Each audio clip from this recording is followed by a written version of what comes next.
Hi, it's Lee from ColouringQueen.net, and today I want to show you the A to Z Maps colouring book. So you guys might already know, but I do like maps. I'm very geeky on maps, so I like them very much, and I like to colour them in as well. So at the front we've got 9 thumbnail images of different types of maps, and these are super up close, tiny dots. So very difficult for you to see those thumbnail details. Got plain title page with a little bit of Highgate that's been superimposed around a bus outline. And then we've got the introduction title page and the reproduction of the maps.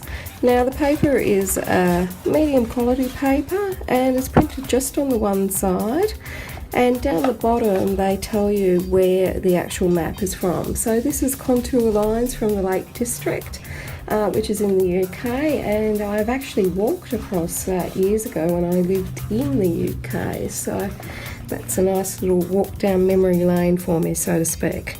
Here's a street map of Canterbury, and I might just zoom in a little bit closer so that you guys can see the detail.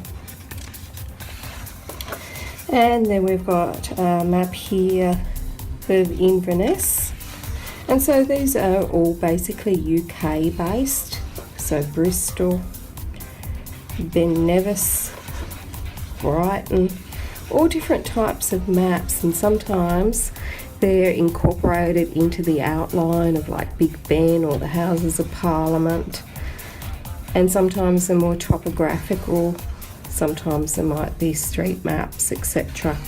So really good for little tiny spaces and details. Some of them you'll need your gel pens or fine liners for. But the great thing about maps is that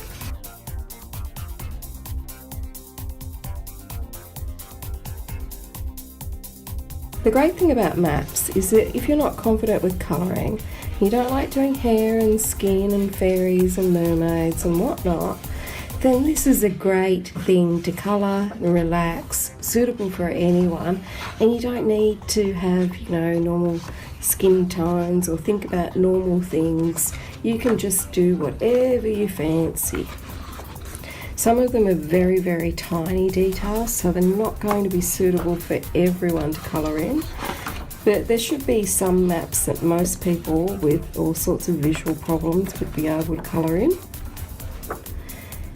And even just washed in colour, like rather than do the little individual elements, if you've got bad eyesight or some sort of physical ailment, you could just wash, like a whole wash of colour in big blocks rather than do actual individual bits.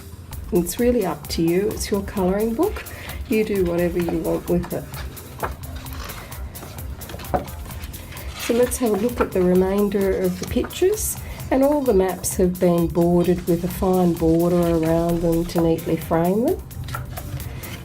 And the line colour and the line weight is different depending on which map, so they do vary between a heavy line, a fine line, and a black and a dark grey, or in some cases a lighter grey.